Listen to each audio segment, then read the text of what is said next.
오늘 말씀의 주제는 연결 그리고 연합, 예수 그리스도 안에서의 하나됨이라는 주제로 말씀을 전하도록 하겠습니다.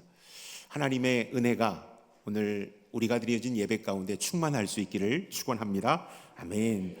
오늘 이 자리에 모인 우리는 같은 교회에 있지만 서로 다른 시대를 살아온 사람들입니다. 어르신들은 흑백 TV를 보며 자라난 세대입니다. 아마 그거보다 훨씬 더 오래되신 어르신들도 이 자리에 계실 거라고 저는 생각이 됩니다. 부모 세대들 40, 50대는 삐삐와 공중전화를 사용한 세대입니다. 20, 30대 청년들은 스마트폰 배터리가 10% 미만으로 내려가면 불안함을 느끼는 세대입니다.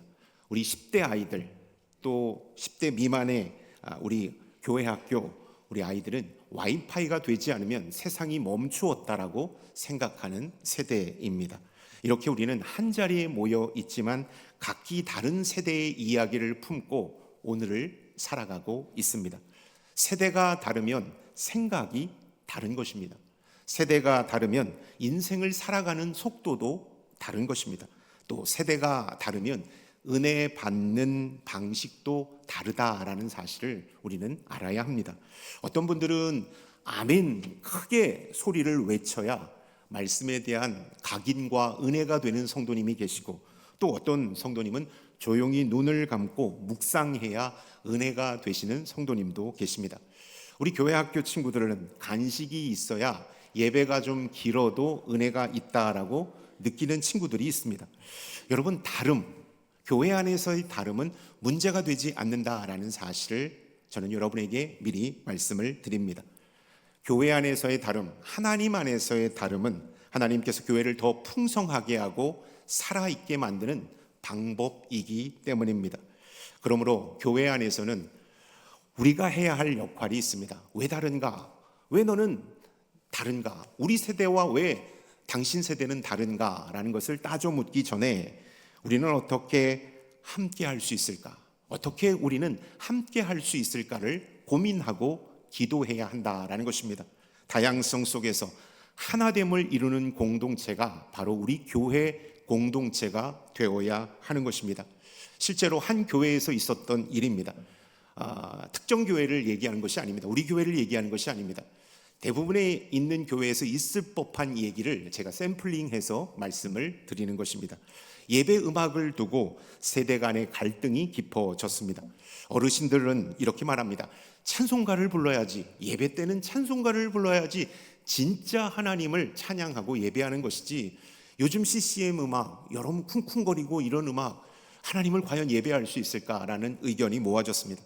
사실 저도 젊은 나이지만 찬송가를 불러야 구수해지는 것을 느낍니다.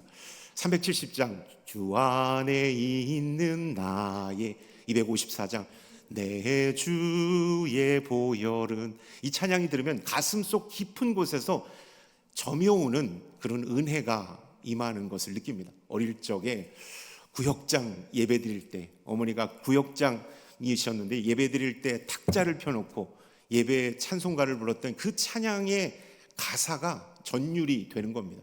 그러나 요즘 세대들은 찬송가가 아닌 CCM 음악, 아주 컨템포리한 음악, 빠른 비트의 음악을 불러야 하나님을 깊이 찬양할 수 있다라고 여겼습니다. 그래서 청년 세대들과 어른 세대들의 간격이 점점 멀어지기 시작했습니다. 그때 한 왕 권사님, 연세가 많으신 한 왕 권사님이 이렇게 말했습니다. 요즘 찬양 나도 마음에 와닿지 않아. 그렇지만 우리 손주가 이 찬양으로 하나님을 뜨겁게 예배할 수 있다면 나도 이 찬양을 배우고 싶다. 나도 이 찬양을 따라 부르고 싶다라는 고백을 했습니다. 이 고백의 말 한마디가 교회의 영적인 공기를 바꿔 놓았던 것이죠. 이기려고 했던 마음이 이해하려고 했던 마음으로 변했기 때문입니다. 그 예배를 완전히 바꾸려고 했던 어른들의 마음이 그들을 이해하고 사랑하는 마음이 되었기 때문에 영적인 공기가 바꾸었습니다. 여러분, 오늘 하나님은 우리에게 물으십니다. 너희는 서로 다른 세대인가 아니면 예수 안에서 하나 된 한 몸인가? 우리는 예수 그리스도 안에서 한 몸 된 교회 공동체로 살아가고 있습니다. 교회에는 함께 있지만 서로 나뉘어졌다면 우리는 주님께서 말씀하신 한 몸 공동체가 되지 못하는 것입니다. 이 질문, 제가 지금 드린 이 질문에 우리가 침묵할수록 교회 공동체 안에는 서로를 이해하지 못하는 보이지 않는 담이 세워지고 있다라는 사실을 우리는 꼭 기억해야 합니다. 보이지 않는 담이 세대 간에 높이 세워지고 있다라는 것입니다. 예수님은 우리 사이에 막힌 담을 허무셨습니다. 에베소 2장 14절의 말씀 우리가 함께 합독하시겠습니다. 그는 우리의 화평이신지라 둘로 하나를 만드사 원수된 것 곧 중간에 막힌 담을 자기 육체로 허시고. 아멘. 유대인과 이방인은 서로 이해하지 못한 채 마음과 삶의 자리에서 높은 벽을 쌓고 살아야만 했습니다. 그들은 한 지역에 살았지만 삶과 마음의 거리는 너무나도 멀리 떨어져 있었습니다. 예수님은 그 벽을 그대로 두지 않으셨습니다. 주님은 십자가에서 자신의 몸을 내어 던짐으로 그 막힌 담을 허무셨다라고 성경은 말씀하고 있습니다. 하나됨, 이 하나됨은 예수님의 십자가 희생으로 이루어진 결과라는 사실을 성경은 우리에게 말씀하고 있습니다. 교회 안에서의 하나됨은 예수 그리스도께서 우리를 위하여 지으신 십자가의 희생으로 말미암아 이루어졌다라는 것입니다. 이 말씀은 오늘 우리 세대 차이에도 그대로 적용될 수 있다라는 것입니다. 우리는 서로 다르다는 이유로 쉽게 마음의 거리를 두고 보이지 않는 벽을 쌓고 신앙생활할 때가 참 많습니다. 예배의 형식이 달라도 괜찮습니다. 찬양의 리듬과 비트가 달라도 괜찮습니다. 주님은 그 차이 때문에 우리를 갈라놓지 않으신다라는 사실을 우리는 명심해야 합니다. 주님은 오히려 그 차위 위에 하나됨을 우리에게 요구하고 있습니다. 찬양이 달라도, 예배 스타일이 달라도, 비트와 신앙생활하는 방식이 달라도 그 차위 위에 하나됨을 주님께서는 요구하신다라는 것을 우리가 꼭 기억해야 합니다. 다만 주님께서 분명히 말씀하신 것이 있습니다. 사랑만은 멈추지 말라라는 것입니다. 이미 주님께서 허무신 담을 우리가 다시 쌓지 말라고 주님은 말씀하고 있다라는 것입니다. 주님께서 완전히 허무신 이 보이지 않는 벽을 다시 우리가 쌓지 않기를 주님은 원하신다라는 것입니다. 제가 부임하면서 주일 3부 예배는 열린 예배로 예배 형식을 바꾸어 예배를 드렸습니다. 1년 또 2년째는 안정화가 되지 못했습니다. 잘 정착이 되지 못했습니다. 그래서 고민이 있었고 이 예배를 어떻게 다듬고 완성해야 할지 저한테는 기도였고 기도 제목이었고 숙제로 자리 잡았습니다. 그런데 2025년부터 주일 3부 예배의 안정화가 시작되고 있습니다. 그리고 예배 가운데 은혜가 덧입혀지고 있는 것을 제가 직접 예배를 집전하고 설교를 드리면서 느끼고 있습니다. 왜 그럴까? 성령께서 함께 하셨기 때문이고, 저는 연세 드신 장로님들, 권사님들, 집사님들이 한 발짝 더 주일 3부 예배 앞으로 다가오셨기 때문이라고 생각됩니다. 그리고 청년들, 그리고 청년 3부 지체들이 더 예배 앞으로 다가왔기 때문입니다. 스타일은 달라도, 나와 잘 맞지 않아도 선을 긋지 않고 한 발짝 더 다가가고 한 발짝 더 다가갔을 때 주님은 주일 3부 예배 가운데 은혜를 더하셨다라는 사실을 제가 다시 한번 깨닫게 되었습니다. 여러분, 달라도 괜찮습니다. 우리는 다른 존재로 창조되었습니다. 그러나 그리스도 안에서 하나가 될 때 한 발짝 한 발짝 서로 호흡을 맞추고 발을 맞출 때 우리는 진정한 놀라운 역사를 만들어낼 수 있다라는 것입니다. 우리 안에는 여전히 보이지 않는 세대 간의 장벽이 남아있지는 않습니까? 112년의 역사를 자랑하는 우리 대구 남산교회, 훌륭한 믿음의 선배님들을 배출했고 또 믿음의 길을 지금도 굳건히 걸어가고 있는 우리 교회는 보이지 않는 세대 간의 장벽이 남아있지는 않는지 우리는 주변을 돌아보아야 합니다. 십자가로 주님께서 허무신 담 위에 내가 다시 벽돌을 쌓고 있는지 우리는 한번 돌아봐야 합니다. 오늘 한 주간 다른 세대를 향해 한 걸음 더 다가가는 우리 모두가 될 수 있기를 주님의 이름으로 축원합니다. 다른 세대를 향하여 한 발짝 더 다가가는 우리가 되었으면 좋겠습니다.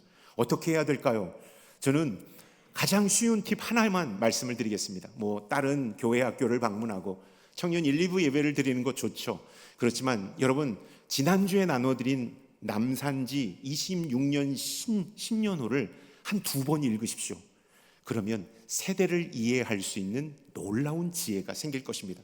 교회 안에서 각각 세대들이 어떻게 신앙생활하고 있고 어떻게 하나님을 만났는지, 어떻게 믿음 안에서 예배를 드리는지를 우리는 남산지를 통하여서 다시 한번 깨닫게 될 것입니다. 이해되지 않아도 판단하지 말고, 익숙하지 않아도 외면하지 말고, 그리스도께서 우리를 먼저 품어주신 것처럼 우리가 서로를 품는 교회가 될 수 있기를 주님의 이름으로 축원합니다. 아멘. 예수님께서 담을 허무셨다면 그것으로 끝이 아닙니다. 이제 우리는 그리스도 안에서 서로 연결된 한 몸으로 살아가야 함을 성경은 말씀하고 있습니다. 우리는 그리스도 안에서 연결된 한 몸입니다.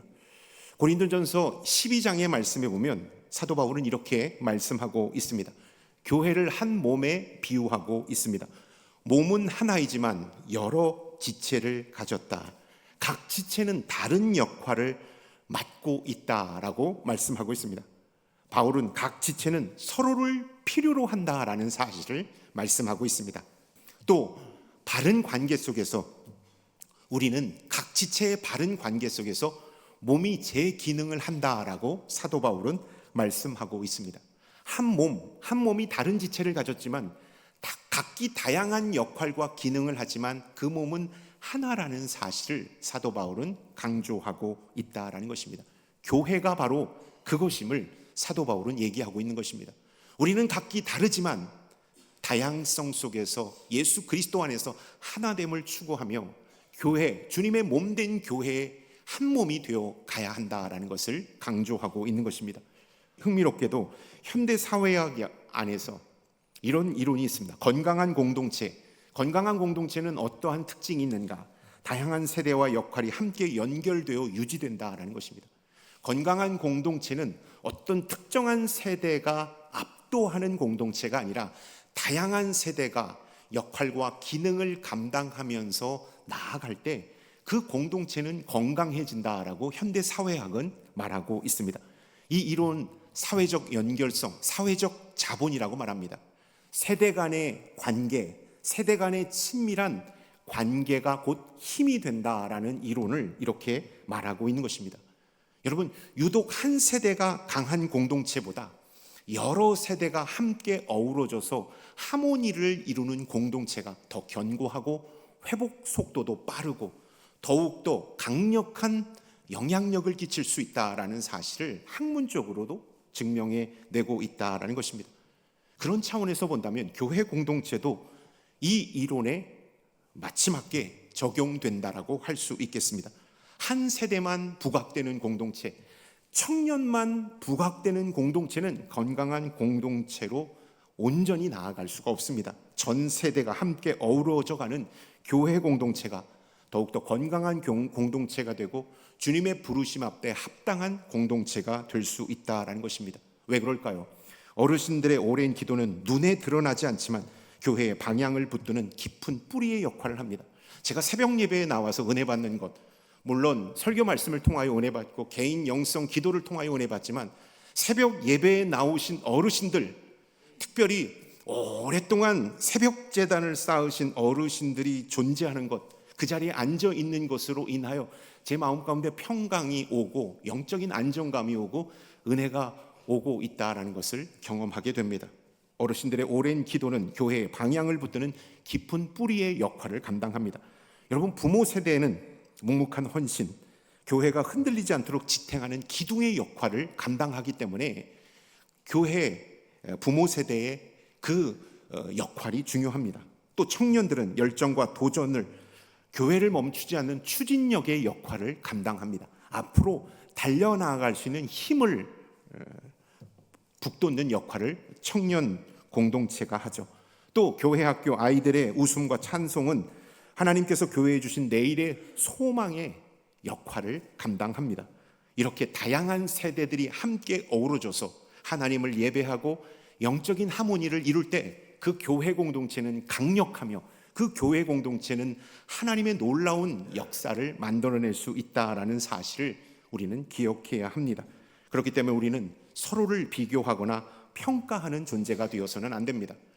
우리 세대의 기준으로 다른 세대를 판단하거나 그 세대를 정죄하는 그런 어리석음도 범해서는 안 되는 것입니다. 우리는 서로를 필요로 하는 존재들입니다. 서로를 살리도록 부름받은 그리스도의 한 몸이라는 사실을 우리는 명심해야 하는 것입니다. 그리스도 안에서 우리는 이미 깊이 연결되어 있습니다. 장년과 청년이, 청년과 청소년이, 유초등과 영유아가, 장년과 영유아가 다 연결되어 하나님의 몸된 교회를 이루고 있다라는 사실을 우리는 명심해야 합니다. 그러므로 우리가 가져야 할 태도는 이것입니다. 다름이 참아주는 단계에 머물러서는 안 됩니다. 참아준다. 아유, 참지 뭐. 여러분, 이해하는 단계, 사랑하는 단계, 함께 걸어가는 단계로 나아가야 하는 것입니다. 존중하고 이해하고 함께 걸어가는 단계로 나아갈 때 우리 교회 공동체는 건강한 공동체가 될 수 있다는 것입니다. 내가 익숙하지 않다고 밀어내지 않기를 바랍니다. 내 기준과 다르다고 쉽게 판단하거나 정죄하지 않기를 바랍니다.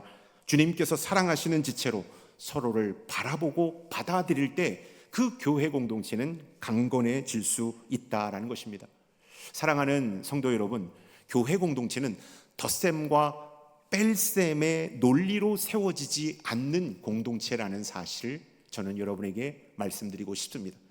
누가 더 많냐, 누가 더 적냐, 누가 더 많이 냈느냐, 누가 더 적게 냈느냐, 누가 더 많이 사역했느냐, 누가 더 적게 사역하느냐의 논리로 계산되지 않는 공동체가 바로 교회 공동체라는 것입니다. 교회 공동체는 곱셈의 공동체가 아닐까 생각이 됩니다. 한 사람의 사랑, 한 사람의 헌신이 또 다른 사람의 믿음과 만났을 때 영적인 스파크가 일면서 하나님의 역사, 우리의 계산을 뛰어넘는 하나님의 역사가 일어나기 때문입니다. 또 교회 공동체는 나눗셈의 공동체가 아닐까 생각이 됩니다. 기쁨을 나눌 때 그 기쁨은 배가 되고, 짐을 나눌 때 그 짐은 가벼워지기 때문입니다.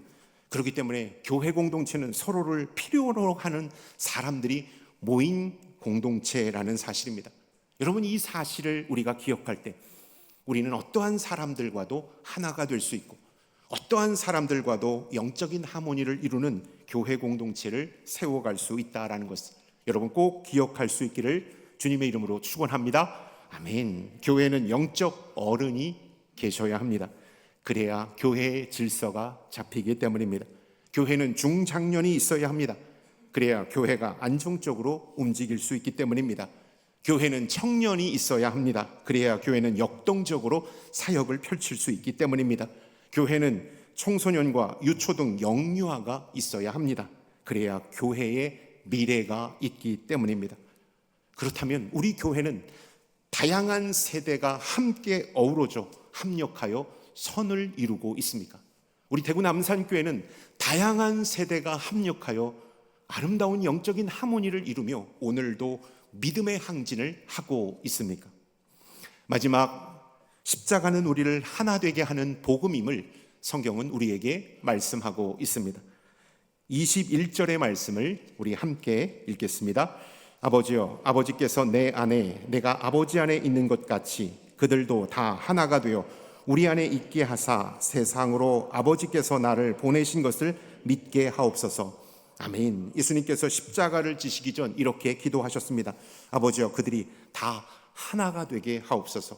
예수님의 마지막 기도의 중심은 기적도 아니었습니다.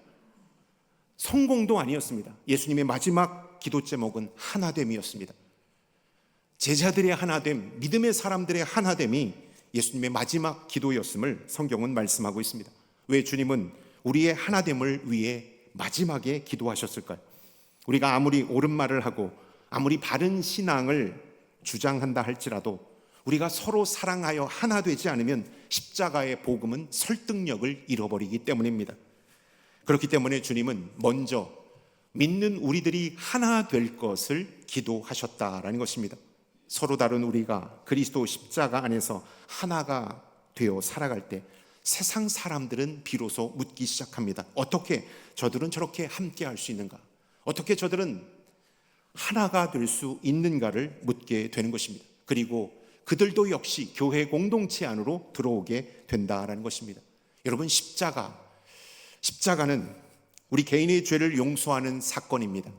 뿐만 아니라 십자가는 죄로 인해 갈라지고 등을 돌렸던 우리를 다시 마주보게 하는 하나됨의 사건임을 우리는 꼭 기억해야 합니다. 내 죄를 용서받은 사건이 십자가의 사건이고 등을 돌렸던 원수가 하나 되어 함께 호흡을 맞추는 사건이 십자가의 사건이다라는 것입니다.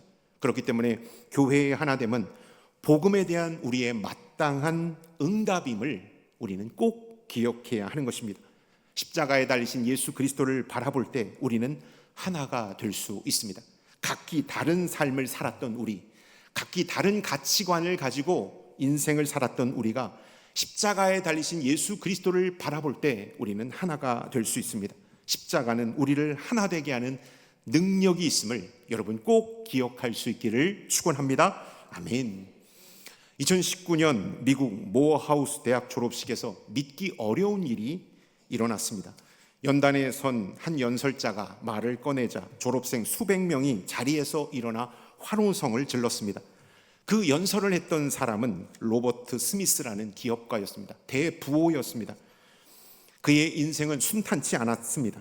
그 역시 학자금 대출을 받아가며 대학을 졸업했고 빚을 갚느라 꿈을 이루는 것을 미루어야 했습니다. 앞날이 보이지 않는 날들을 몇 년째 지속해야만 했습니다.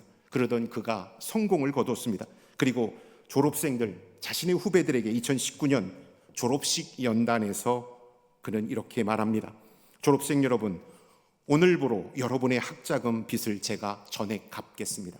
그때 졸업했던 학생은 396명이었고 총 학자금 대출은 457억이었다라고 말합니다. 한순간 이 스미스의 말 한마디로 학생의 개인 빚뿐만 아니라 부모가 짊어져야 했던 빚까지도 전체가 다 탕감받은 것입니다. 졸업장은 눈물과 환호로 가득 찼습니다. 학생들은 MVP를 외쳤습니다. 그리고 마지막 그는 한 가지 조건을 달았습니다. 받은 만큼 여러분도 다음 세대의 빚을 갚아 주십시오. 여러분이 받은 만큼 다음 세대의 빚을 갚아 주십시오라고 말했습니다.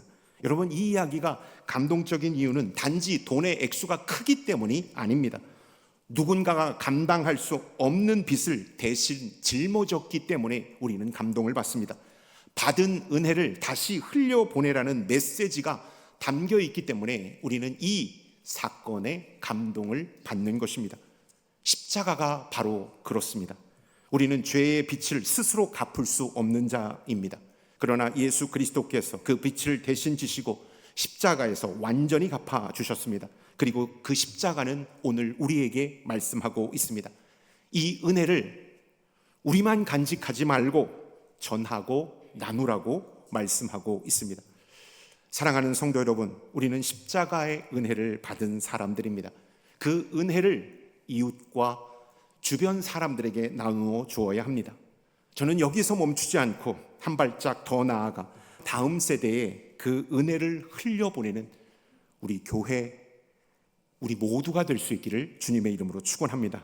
오늘날 우리 다음 세대는 신앙생활하기 어려운 세대 속에 살아가고 있습니다. 이전 세대와는 다른 엄청난 유혹과 혼란이 가득 찬 세대가 바로 다음 세대가 맞이할 환경입니다. 그들은 디지털 미디어, SNS의 확산 속에서 복음의 가치를 잃어버리고 있습니다.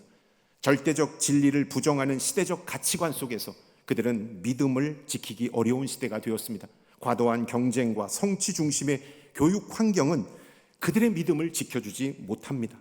신앙을 지지해주는 교회 공동체 역시도 약화되고 있는 상황입니다. 여러분, 다음 세대는 점점 더 줄어들고 있습니다. 일반 중고교 교회학교 일반 초등학생들이 10년 동안 19%가 감소했다고 합니다. 이것은 인구의 감소입니다. 학령기 인구의 감소입니다. 그러나 놀라운 통계는 교회학교 아이들은 10년 동안 37%가 감소했습니다. 19%가 감소하는 동안 교회학교는 2배 37%가 감소하고 있습니다. 지금 교회학교 중고등부의 복음화율은 3%가 되지 않고 있습니다. 2%는 미전도 종족 복음화율과 맞먹는 수치입니다. 이대로 계속 가다가 한국 교회는 존폐 위기에 놓일 어려움에 처할 수 있다라는 사실입니다.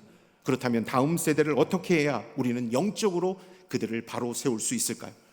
저는 생태체계 이론에서 그 조그만 해답을 여러분에게 말씀드리고자 합니다. 생태체계 이론. 그 생태체계 이론에서 이렇게 말합니다. 인간의 발달은 개인이 속한 환경의 질에 의해 크게 좌우된다. 어떤 환경 속에 있느냐가 인간의 발달, 신앙의 발달을 좌우할 수 있다라고 얘기합니다. 환경이 건강하면 아이는 자연스럽게 성장할 수 있다라는 것입니다. 그렇기 때문에 우리는 다음 세대의 영적 환경을 만들어주는데 전심을 다해야 합니다. 왜? 우리 세대는 소외돼서 어떡합니까? 아니요. 위기에 빠진 세대를 먼저 구하는 것이, 위기에 빠진 생명을 먼저 구하는 것이 인간으로서 마땅한 도리 아니겠습니까? 지금 급격하게 줄어가고 있는 다음 세대를 살리기 위하여 다른 세대의 사람들이 힘을 모으고 지혜를 모아야 할 때가 바로 지금 이 상황입니다. 우리는 영적 환경을 만들어줘야 합니다. 그들이 뜨겁게 예배하고 하나님의 말씀을 받고 하나님 앞에 기도할 수 있는 영적인 환경을 만들어 주어야만 합니다. 어떻게 만들어 줄 수 있을까요? 재정을 투입하면 될 수 있을까요? 부모된 우리, 어른 세대된 우리가 예수 그리스도와 깊이 연결되어 있어야 합니다. 그 깊이 있는 연결을 통하여서 신앙의 유산, 믿음의 자산들이 아이들에게 흘러갈 수 있도록, 그리고 그들이 뜨겁게 예배할 수 있는 영적인 환경을 만들어주고 준비된 교사와 기도와 그들의 관심과 격려가 함께 모을 때 교회 학교는 다시 살아나게 되고 다음 세대는 부흥을 이룰 수 있다라는 사실입니다. 저는 대구 남산교회가 다음 세대의 부흥을 일으키는 교회로 쓰임받을 수 있기를 주님의 이름으로 축원합니다. 112년 무구한 역사 동안 복음 전파와 영혼 구원을 위하여 달려온 우리 교회가 이제 앞으로 다음 세대를 다시 회복시키고 다음 세대의 부흥의 물결을 일으키는 교회로 하나님 앞에 쓰임받을 수 있기를 주님의 이름으로 축원합니다. 부모된 우리가, 어른 세대된 우리가 예수 그리스도 앞에 깊이 나아갑시다. 그리고 받은 은혜, 받은 사랑을 다음 세대에 전하는 우리 모두가 될 수 있기를 주님의 이름으로 축원합니다. 아멘.